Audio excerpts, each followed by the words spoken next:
All right, the clock struck midnight on Miami's undefeated run, but this might be helpful. This might be the reset that they needed, right?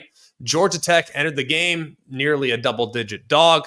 What's amazing is Georgia Tech, man, they are the ultimate dog. Like, they are so solid as a dog. It's their 6th outright win as an underdog of at least 9 points under Brent Key since 2022. That's the most in the country. All right, and it was a tried and true recipe.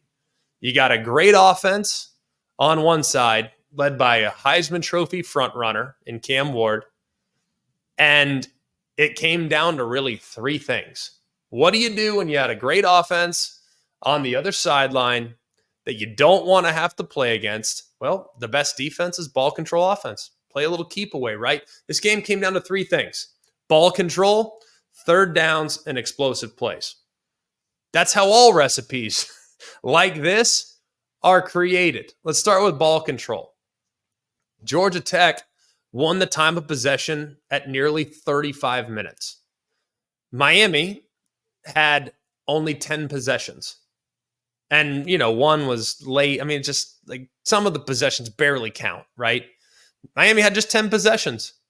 And the turning point in the game was when Georgia Tech puts together a 10-minute touchdown drive that was 17 plays and 75 yards. That was it. As soon as I saw that, I'm like, well, Miami can come back, but my goodness, you want to talk about a rhythm killer? Like, that is a rhythm killer. They then take a 14-10 lead, and at that point, they never really looked back because that destroyed the offense's momentum, and it kind of sputtered there in the second quarter. Third downs, second recipe, all right? Yellow Jackets, they kept the ball out of Cam Ward's hands and really frustrated a group that is all about getting big plays, creating explosive plays. Miami turned it over 3 times on downs in Georgia Tech territory. I mean, that's significant, right? Getting off the field in plus territory feels like a turnover for Georgia Tech. They came into this game, Miami did, converting 58% of third down.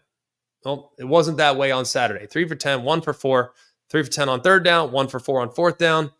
Downs, third down and fourth down, massive for Miami in this game and for the benefit of Georgia Tech. They won that. And then finally, explosiveness. Miami, they came into the game averaging 7.5 yards per play on the season. That was the best mark in the country. They averaged 8 plays a game that went for 20-plus yards. That wasn't the case. Georgia Tech kept it in front of them, were able to harass Ward and kind of make things a little difficult for this offense. So those are the things, man. I mean, it's pretty simple. Explosiveness, time of possession, third and fourth down. That was it. And here's one more concern, though, for Miami. Haynes King, first start in a month. Okay, the guy threw 6 passes. I mean, he's got a banged-up shoulder, throwing shoulder. So without him being anywhere near 100%, without their leading rusher, who left the game in the first quarter with a concussion, Jamal Haynes is out. Georgia Tech ran the ball 48 times for 271 yards. To have that level of imbalance against what was statistically a really good rush defense is of concern. They had to bring in other quarterbacks to throw the ball. So in key throwing situations, I mean, it's like, that's eye-opening. Now, Cam Ward's still the man, probably going to win the Heisman. Started great, right? Connects with Elijah Arroyo for a 74-yard touchdown. But after that, they were just kind of off. There were some missed throws. Wasn't necessarily seeing open receivers downfield. There were a couple drops in the game. The passing game just wasn't good. Now, the numbers at the end looked pretty good. He threw for 348 and 3 touchdowns. 32 passing touchdowns on the season. That's the most already in Miami history.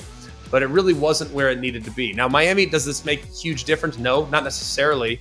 They can still clinch a spot in the ACC title game if they beat Wake Forest and they beat Syracuse.